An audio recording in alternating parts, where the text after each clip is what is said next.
бүгінгі саннан көретіндеріңіз. Арқан-Кергендегі ақиқатты ашамын деген Владислав Челахқа ұлттық қауіпсіздік комитеті мұндай мүмкіндікті бермей отырған сияқты. Дәлірек олар Челахтың ісі толығымен қаралған деп бастарын ала қашуда. То, что он хочет прокомментировать сейчас с его слов, допустим, я не знаю, о чем он хочет сказать. Ресей елі Қазақстанды өз мақсаттарына пайдаланбақшы. Бұл туралы Путин өз жолдауында айтты. Уже принято решение продлить скоростную автомагистраль Москва-Казань до Екатеринбурга, Челябинска и Тюмени, а в перспективе до Иркутска и Владивостока, с выходом в Казахстан, Монголию и Китай. Путин бұлай сенімді сөйлеуі бекерден емес. Неге дейсіздер ме? Жақында сатылып кеткен Орал әуежайын білесіздер ғой. Міне, бұл жаңалықта расталғандай. Этот терминал и ВПП в свое время находилось в частной собственности. Аманатты бір қыздар жаманатты қылды. Я извиняюсь, а что вы делаете? Мы их туда клеим. С какой целью? Потому что аманат всегда налево. Это наше законное место. Ақ жол партиясының сайлауалды агитациясы Теміртауда жалаңаш қыздар билейтін стриптиз клубта өтті. Базар жоқ.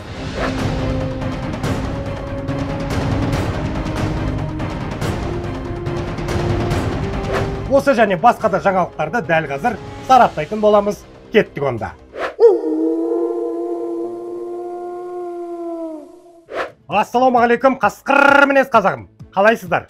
Құрметті көрермен, біз көбінесе жаңа дүниелерді үйренуге құлшынбаймыз. Оның ішінде таңсық нәрсені қажетсінбей, таңсық нәрсеге қызықпаймыз. Менің ойымша бұл әдет емес.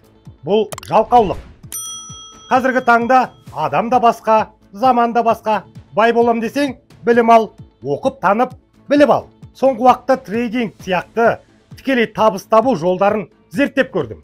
Мен түрлі сарапшыларды бақылап, соңында отандық Дамир мен Табыс трейдинг деген сарапшының жұмыстарын жоғары бағаладым. Бұл қазақтың баласы өзінің TikTok және Telegram парақшаларында Бинома платформасында қалай сауда жасағанын көрсетумен қатар, өз оқырмандарына, яғни сіздерге толыққанды ақпарат беріп, бәрін түсіндіреді.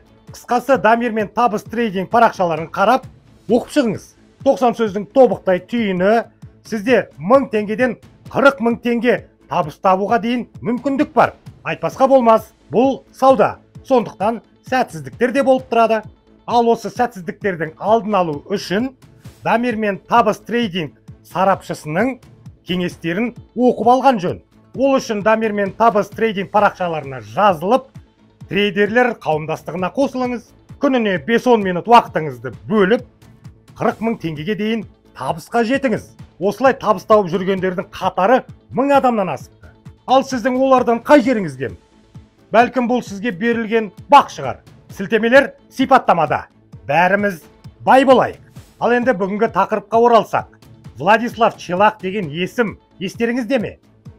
Егер менің көрермендерімнің арасында білмейтіндер болса, онда қысқаша айтып өтейін. Я достал пистолет из правого кармана, снял с предохранителя и взвел курок. Все это я делал на ходу. Примерно вот в этом месте, вот сюда, вот так, я подошел поближе,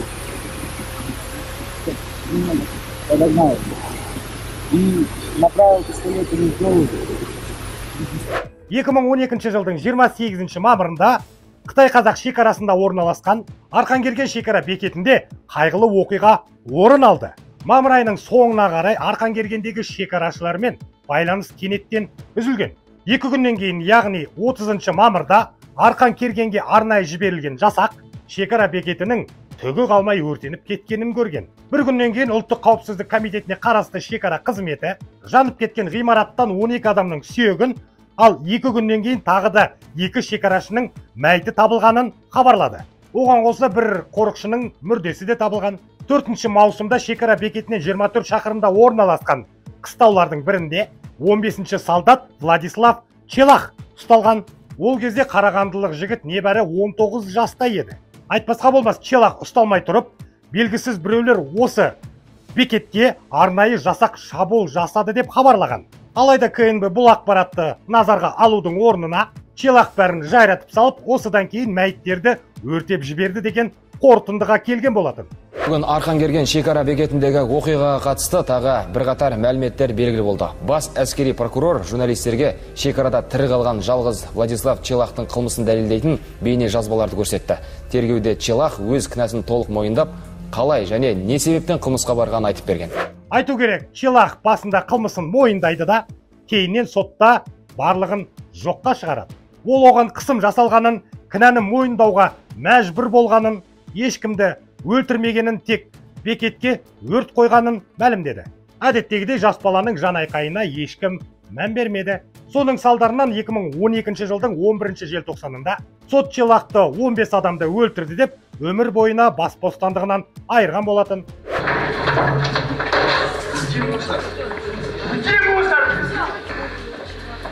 Так, объявляется перерыв. Бұл оқиға Алакөл ауданында болды. Білсеңіздер, мен сол жақтың тумасымын. Әрине, бұл жағдай туралы тұрғындар арасында түрлі әңгімелер тарады. Автоматтың алғашқы дыбысы шыққанда бөлек казармада жатқан шекарашылар қалай оянбады? Миға сыймайтын фантастика ғой мынау. Десе де Арқан-Кергенге жақын маңда мал бағатын бір шабанның айтқан сөзі әлі есімде. Оның пайымдауынша шекара бекетіне мұздай қаруланған элиталы жасақ шабуыл жасапты. Даудың басы Қытайдан тасымалданатын синтетикалық есірткіден басталған. Дәлірек, бекет командирлері тонналаған наркотикті Қазақстанға өткізбей қарсылық танытыпты. Соның салдарынан шекарашылар мен есірткі тасымалдаушылардың арасында атыс басталып, әскерилер ерлікпен қаза тапқан. Кейіннен бұл есірткілер Карим Масимовке тікелей тиесілі деген қауесет тағы тарады. От себя лично хотел вначале поблагодарить главу государства за оказанное доверие все эти годы. Араға уақыт салып Арқан-Кергеннің ақиқатын ашық айтамын деген Владислав Челах Қазақстан Республикасының президентінің атына хат жолдаған еді жақында. Алайда ұлттық қауіпсіздік комитеті төрағасының орынбасары, шекара қызметінің директоры Ерлан Алдажұманов өмір бойына сотталған Челахтың мәлімдемесіне мынандай пікір білдірді. В тот год, когда это случилось, уголовное дело шло, там, я думаю, что разобрались в полном объеме.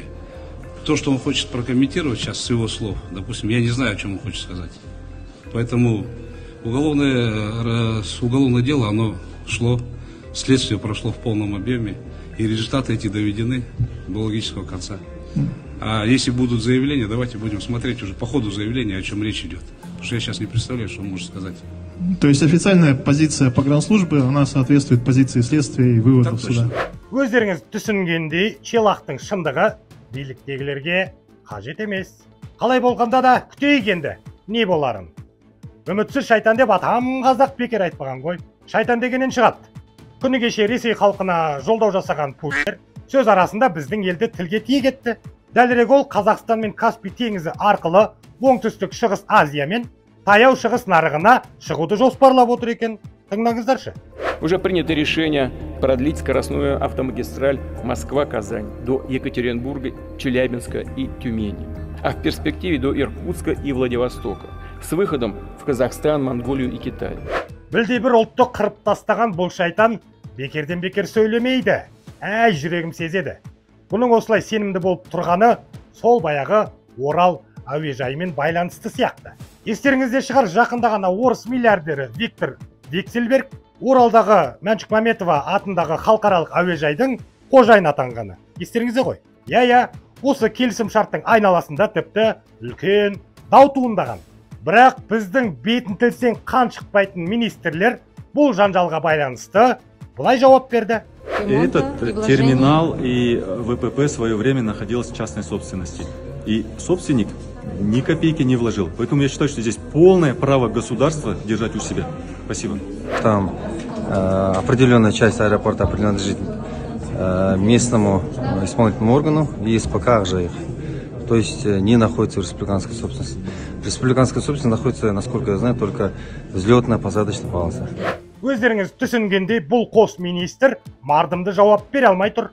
Соған қарағанда аманат болып қалған Орал әуежайынан айырылып қалған сияқтымыз. Аманат демекші жақында депутаттық сайлау. Бұл жерде де Аманат партиясы сайлау басталмай жатып, әділетсіз қадамға барды.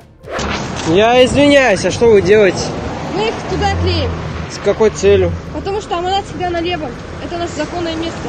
Нет такого законного места. А вы зачем снимаете? Я представитель этой партии сейчас. Ну вы спросите от наших кандидатов, потому что они сказали, что на левом всегда Аманат. Они первые всегда бывают там. Не Это знаю вы такого. незаконно туда лезете. Нет. Спросите Никакого у них. закона нет. Спросите у них. Это вы У не нас знаете. по договору вот тут по левому. Аманат всегда первым стоит. Плакат іліп жүрген қыздар Аманат партиясы қашанда бірінші орында, сондықтан бірінші ілініп тұру керек дейді. Бұл қайдан шыққан заң? Неге осындай әрекеттер үшін бұл партияны сайлаудан шеттетіп тастамайды? Бұл кәдімгідей сайлаудың шартын бұзу болып саналмай ма? Жалпы біздің билікке қарасты партиялар осы жолы маскаларын шешіп, шынайы келбеттерін көрсетіп жатыр. Жылауық депутат Азат Перуашев бастаған Ақжол партиясы да шетте қалмай, өздерінің сайлауалды агитацияларын ерекше орында өткізіпті. Дәлірек, жалаңаш қыздар билейтін стриптиз клубта.